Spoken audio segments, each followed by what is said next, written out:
E aí, tô com um livro legalzinho. Eu guardei esse livro por muito tempo. Ele era, ele era Segredos de Responsabilidade Poética. A gente não pode pegar as raridades, deixar as raridades aí por aí livremente. A gente pensa algumas coisas como se elas fossem propositadas. Entender essas coisas propositadas é entender que elas têm uma permanência em algum lugar do mundo. Esse algum lugar do mundo encontra aqui ou em qualquer outro tipo de pessoa que entende que o mundo é nosso lar ou algum tipo de experiência, de experimento que talvez você entenda como amor ou algo relacionado. Então, se eu falo das palavras é porque as palavras talvez sejam simples, ou talvez elas chegam até a gente como morada, não sei. Falar essencialmente que a gente entende tudo é falar que talvez a gente está sendo levando para um lado que talvez seja um lado menino, não sei. Jesus Cristo já diria que a gente é um pouco tanto fútil, né? Porque a gente não tem não tem o lado mais humano, mais tedioso, né? Não sei se tédio é legal. Tédio é ruim, cara, tá em companhia de alguém é melhor. E eu prefiro os livros. Mentira, eu gosto de pessoas. Pessoas são do bem. Tem uma poesia aqui que fala assim: falei, as palavras não me serviram de nada, falei e observava. As coisas continuaram as mesmas, falei e aprendi, só me sabe os amigos e amadas. Falei com a minha gana de saber e a gana de viver. Falei, as minhas palavras voavam e me levavam. Falei com a minha gana de ver as coisas voando, falei temendo a sonoridade e a demência do som. Falei me esquivando e o silêncio mais me valia. Falei e percebi que as coisas me falavam. Falei minha voz que voava e ficava mudo. Falei meu silêncio engraçado e minha fala muda. Falei havia nas coisas de seres uma sede de voar. Falei por surpresa aprendi que as coisas mudavam. Falei e aprendi que as coisas mudadas me mudavam. Uma poesia muda, cara. Não é dizendo que não, mas as poesias mudam. Essa parte aqui dessas poesias são interessantes. Ele fala, essa poesia aqui, ela é sitiosa, sabe? Ela encontra no estado de sítio. Não é dizendo que a política é tão importante ou que ela está se desvairindo agora, mas ela fala um pouco que a gente está num estado de lucidez, ou seja, esse estado de lucidez, ela é pentecostal, ou seja, né? A religião tem sua importância, entende? Não sei se na política ou em outros lugares, mas as coisas são necessariamente perscrutadas e percebidas, né? Por que a gente vai numa igreja e entende que a igreja é o nosso melhor lugar de estar? Não é que a gente encontra pessoas lá que a gente vai virar um militar da vida, entende? É igual o Congresso, mano. A gente pisa lá e vai uma vez e não quer voltar lá nunca mais. Que fala, ó, Zé Porfírio. Pisou a vida com dura chaga de sua revolta. Teve amigos, Preto Soares, Ribeiro, Geraldo, Marcos, Saluzinho, Hermes e Lucindo. Pegou a terra varada de bala, inimiga e amiga. Vitória em trombas, foi sol, foi vento.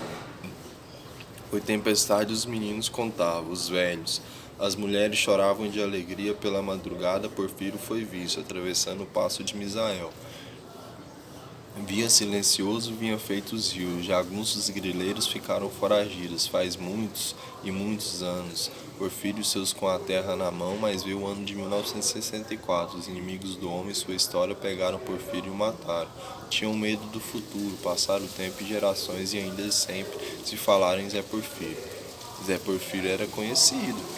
Se tornar conhecido no século XX, será que era um pecado? Será que era um insulto à liberdade humana ou ao cárcere que era ao cárcere privado? Que as pessoas a partir de 1964 foram vistas como pessoas que eram foragidas, pessoas que abandonavam a pátria, né? Porque elas começaram a se exilar, começaram a ir para outros lugares, porque elas não poderiam permanecer ali, porque de alguma forma elas incomodavam. Elas eram parte da história, entende? Aqui falou, mas eu não tô achando. Que fala, ó. Tinham medo do futuro. Passaram o tempo e gerações ainda se sempre se falaram em Zé Porfírio. Porque as pessoas, porque o inimigo tem medo do futuro. Por que entender agora que o inimigo nunca deveria ser inimigo? Aquele que é amigo quer ser amigo até do seu inimigo, cara. Todo mundo tem aquela frase, né? Seja amigo até do seu pior inimigo. Não sei se serve pros dois lados ou só para um lado, entende? Aqui, ó.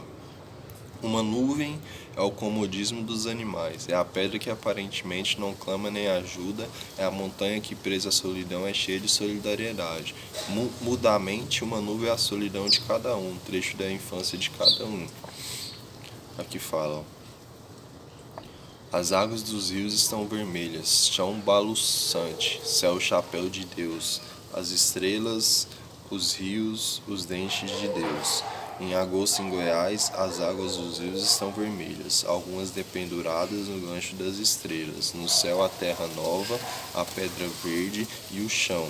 O movimento, a desenvoltura, a ansiedade, a natureza dos rios, o inefável caminho dos ventos, a virgindade das rosas, as aves, as flores, ao amanhã, no nascimento, o homem é o novo. Não começou a sua história, mas a saúde, o amanhã, o sol é amigo. Quando chegar outubro, quero você de novo comigo. Brincadeira. E começará a sua nova vida. Terra solta, animais fugindo, as máquinas sempre chegando, os caminhões de madeira e gente, com espaço de alguns dias, a terra na sua superfície, lembrava resto de tempestade. Era chão batido, chão sucado, chão ferido, mas ainda não era nada. As máquinas devoravam o chão, cortavam os riachos, trituravam árvores. Nossa, lembrei de uma cena de um livro, Rússia contra a Alemanha. Esse exército, o exército russo, cara, era o exército russo, tava dentro de um, não era matagal, é tipo um mangue, mas os lugares, não, as folhas eram secas, o chão era seco, não era um mangue não, era um tipo de reserva florestal, equivalente a uma reserva florestal aqui no Brasil.